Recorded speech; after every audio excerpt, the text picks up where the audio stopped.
Okay, so today on the stand we have our 76 930 engine. We've received all of our pieces back from outside machine sources. We do most of our own work in-house, but there are some things that we are just not set up to handle. Doing the case is one of those things. This goes to Ollie's in Lake Havasu. We received it back. He closed and honed the case for us, which is what we do to pretty much every engine these days. Used to be the aluminum cases weren't as subject to it as the magnesium cases, but even still the last 3 cases we've measured have needed that service. So one of the biggest mistakes that I find is people get parts back from a machine shop, and this is any machine shop, and they think it's ready to assemble, and that's really not the case. This is pretty clean, but it's not clean enough. I still need to go through, chase all of my threads, both our case studs as well as our head studs. For that, I'm using forming taps. These do not create chips. They are, as the name implies, they're a forming tap. So as they go through the thread holes, they will actually expand the threads. They do clean it. You still have to be careful on bottoming as such, making sure that you're not pushing any material. Then we're going to flush all of those threads before we install our studs. So next thing I'm going to do is measure our crankshaft. Now our crank has been ground, and this is another thing. Just because it's been to a machine shop does not mean it's ready to install. Once again, it's pretty clean, but they do leave all the plugs out for us, and they do that for a reason, because machine shops do not do assembly clean. They clean after the work they do, but it is still up to the assembling builder to make sure that everything is perfectly clean. So our plugs are in our oil galleys, and the first one I looked at had a big pile of poo sitting in it. So I'm going to be running my brushes through and a lot of solvent through. Then I will be installing the plugs. I use a little bit of red Loctite when I do this because we don't want these to come out. Massive loss of oil pressure if that happens. But that's going to be on our crank. I'm also going to measure and record all of our journal sizes, because part of getting ready to reassemble is making sure things like our bearings and match our crank, match our case, so when we go to put it all together, I know my clearances already. I'm not a fan of plasti gauge. I find it to be somewhat unreliable and time consuming, whereas my mics don't lie. When I measure the bearing thickness versus the crank journal size versus the bore in the case, I know exactly what my clearance is down to 2 to 3 decimal points. So I'm going to be doing that this morning as well. I'm also looking at everything else. I have our spacers set up here. We've already calculated our shim pack size because we did the heads here, so we know how much was off the heads. Ollie's told us how much he took off the case, so we've ordered a shim from him that corresponds to those 2 numbers. Still going to verify compression. We are using a set of Marley Motorsports pistons and cylinders on this particular job, so I'll go through and run those calculations on my usual engine build sheet. I also have all of my parts laid out because I want to make sure that I have everything for the job at hand. I usually break this job down into 2 major components. I'll do the case component, that's usually out to the pistons, and then I'll do the heads, cams, components next. So right now I have just case components on my bench. I need to recheck and finish going over my intermediate shaft. I need to put my crank gear back on. Once we verified bearings, I'll lay that in the case. Verify our clearance again. Even though we checked it when we pulled it apart, having the case closed and honed does and can possibly change those clearances. So they need to be rechecked as well. And just everything laid out and cleaned, ready to go back together once it's all been final checked. So I have our crank on our crank stand here. I've just cleaned it and flushed everything. I use a microfiber cloth to polish it. A lot of MPS cleaner to flush it, and then air lines through all of our journals. We have our plugs out so we can feel good air pressure here. I've also put my brushes down there with MPS. So now I'm going to run through, get all my plugs in, and measure up my crankcase, or crankshaft, sorry. So normally in a factory crank, the oil galley plugs are a punch-in plug. The crank grinder that I use always pulls them and threads them for me. So that way we can do our final clean here. So I'm just red Loctiting my plug in. And if we look down in here, you can see this is where the oil galley runs, and it cross drills. That's the angle. So it actually has a matching one that comes in from here. So these two galleys connect onto this main circuit. Oil flows from the back side of the crank and runs throughout the entire crankshaft.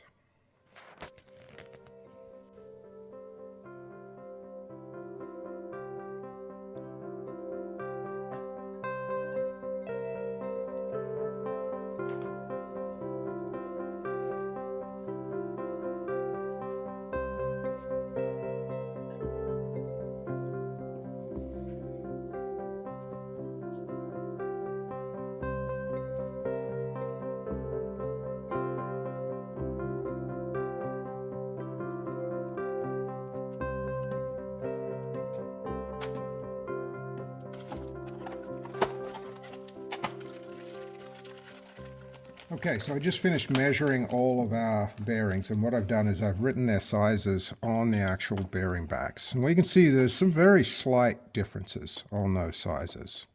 And what this is going to do is going to allow me to mix and match where I put my bearings for my locations. So just to give you a quick idea of how this would work and why I don't use plastic gauge. So I'm going to take my thrusts because I have no choice where they're going to end up. I'm going to add my two thrust bearing thicknesses together. That equals a total of 5.219. I've measured all my crankshaft bores. They're all right on 62 millimeters after being remachined. So what we're going to do is we're going to minus 62 millimeters. And that equals 56.781. So that's going to be my crankcase bore with bearings installed. If I take my thrust bearing size, which is 56.739, so minus 56.739, gives me an oil clearance of 0.042 of a millimeter. Our factory specification on 1 through 7, we should have on the tight side 0.01 to on the big side 0.072. So that puts us pretty squarely in the middle of our oil clearance range. So what I'll do is I can come down the line here and look and see like this one here. So this journal, D1 number 4, has 726. So I can use some of my larger bearings on that journal. So for example, I would probably use this one and this one on that journal. On stuff where my machine tolerance is a little bit bigger, I can use my smaller ones. That way I can calculate all of my clearances to get them as equal as I possibly can and the best possible fit instead of just throwing all the bearings in and hoping for the best. Okay, so this is our Excel spreadsheet that we use for keeping track of all of our bearing clearance. And I actually mixed and matched a little bit to even up my clearances. So what I do is I just pretty basic Excel sheet. I have my specs, my actual measurement for the case bore, and then my spec. This has a 0.25 undersized crank on the main journals. Here's all my actual measurements. Here's my bearing numbers, and here's my calculated clearance for oil clearance. So what I ended up doing was I had originally assigned this number 2.613 bearing to bearing number 6, and it actually worked out better because this was getting a little bit tight. This was like 0.025, still well within the tolerance range, but I was able to mix it around a little bit, just swapped from bearing number 7 and was able to get all of my clearances very close together. So pretty simple tool, pretty easy to see it. That way I can see everything, where it sits. And this is something to where I can always come back and reference it. I'll put the engine number here, which is how we track it, and usually the owner's name. Right now I've just got the 76930, and then this will all be saved to their file.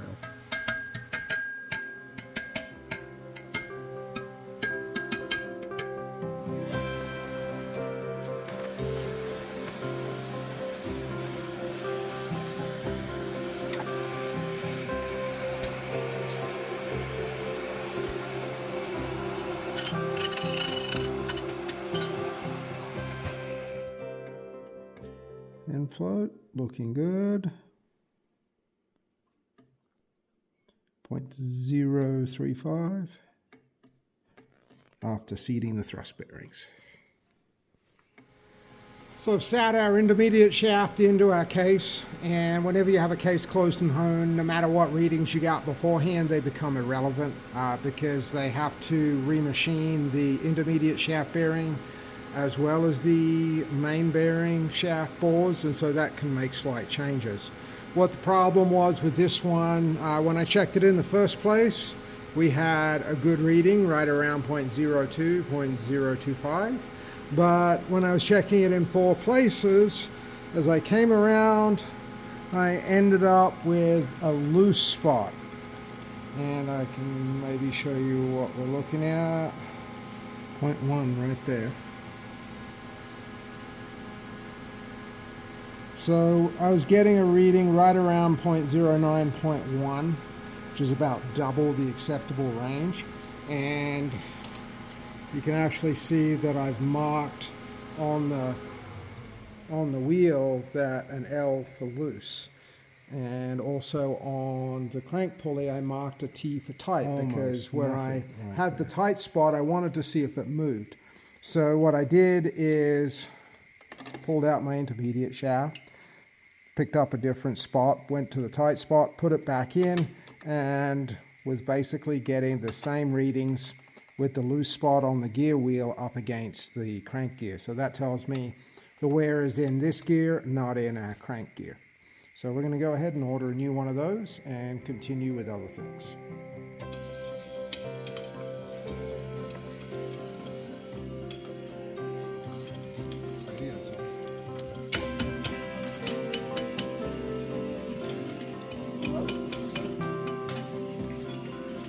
Okay, so we've got our new intermediate shaft gear. I haven't pressed the timing chain gear on. But this is our loosest spot, and it's right on our minimum clearance. Feels nice and smooth.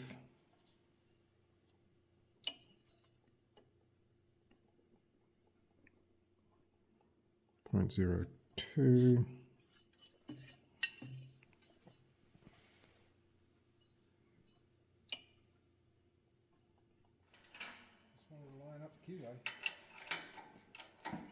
Yep, definitely has resolved our issues.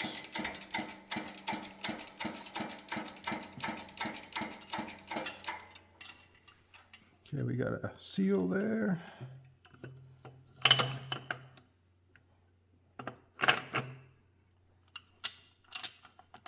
Nice, nice.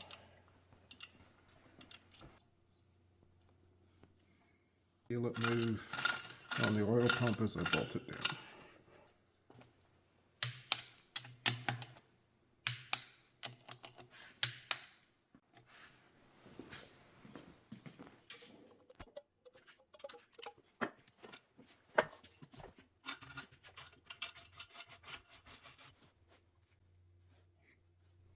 Okay, so I've got my number 8 bearing assembled as far as crankshaft seal in, well lubricated, O-ring also well lubricated and in, and I'm going to lubricate a little bit here.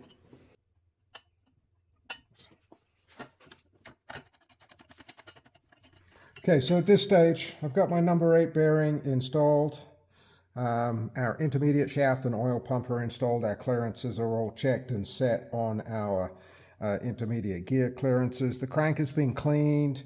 All plugs are in and Loctited. So now what I'm going to do is measure up my rod bearings, same process that I did with the main bearings, so I can mix and match. I've got all my journal measurements here. I'll punch them into my Excel spreadsheet and we'll position the bearings as needed, get the rods on and get it into the case.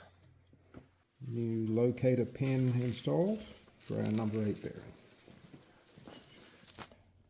Okay, so just like my main bearings, I have measured all of our bearing thicknesses. And what I do is I take an average across the bearing. I measure it multiple times. Slight differences on every bearing, pretty normal. We also have slight differences on our crank. Our number 3 rod journal, and this is counting from the back, so not actually number 3 as far as cylinder 3. That one got machined down a little bit low. It was still inside the tolerance, and so I was able to pick some bigger bearings. I can knock this down a little bit if I take this 1.4 and replace it with the 1.12. So bring that over here, recalculate that. Clearance is the same. It's 0.010 to about 0.070. So increasing this will bring this number down a little bit. It'll bring it down to 0.059.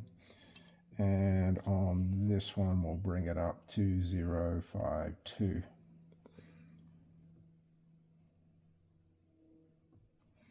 So just little things you can see differences that it makes with clearances. And it doesn't take a lot of time. It's pretty easy to do.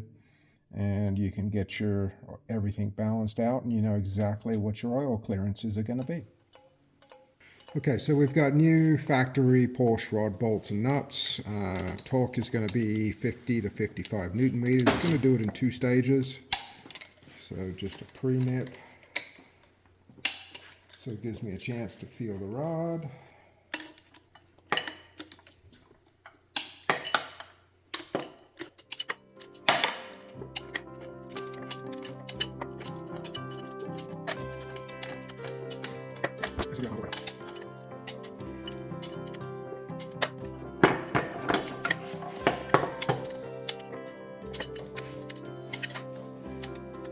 Okay, that's all our rods torqued down.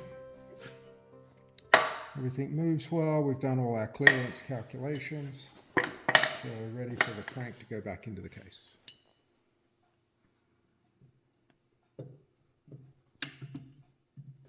Bearings seated down nicely on our new pin. O-ring still nice and lubricated, no sealant here. Nice piece of backlash right there. We'll throw a dial gauge on that just to record that number.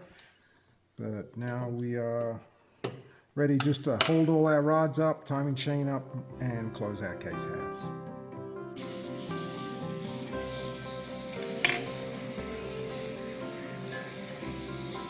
All right, so we're all set on our case. Just a final check over. Lock nuts are folded over on our oil pump. We've got our 3 seals in. Timing chain's held up. Connecting rods are held up. Everything's installed chain-wise. Nothing is tight. Everything is moving. We're going to go lubricate our bearings over on our other case half. I've already cleaned all the mating surface here with some MPS cleaner, so it is ready to go. And we'll do a final wipe down on the other case half, apply our Loctite 574, and we should be ready to attach our case. Also, I have our M8 hardware, our case through bolts with the O-rings applied. I'll go through, give each one a drop of oil before we start assembling the case. And I have my other O-rings right there. I'll just use a little bit of oil on my fingers, pinch it before I install it, have my torque wrench set with a 15mm socket ready to tighten my case through bolts as soon as we get down.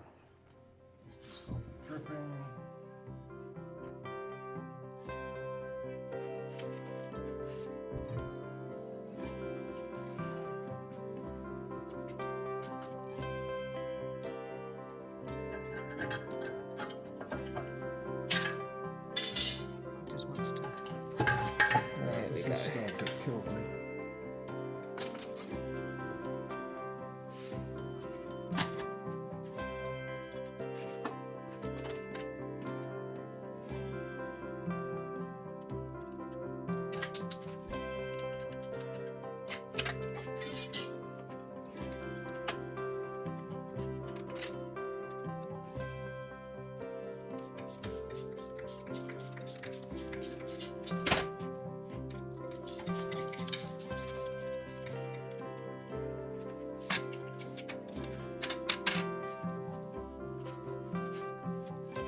Okay, so we've got our case closed. We got a good squish, not too much, not too little, on our 574. Crank is spinning nicely. Always want to make sure it's moving.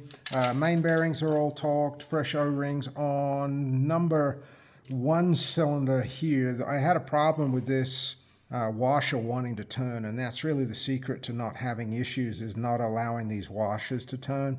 If they do rotate, they can run the risk of ripping that O-ring.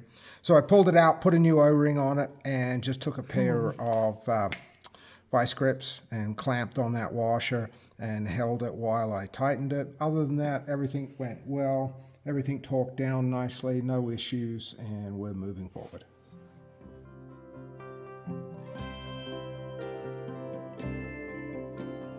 That should be the height.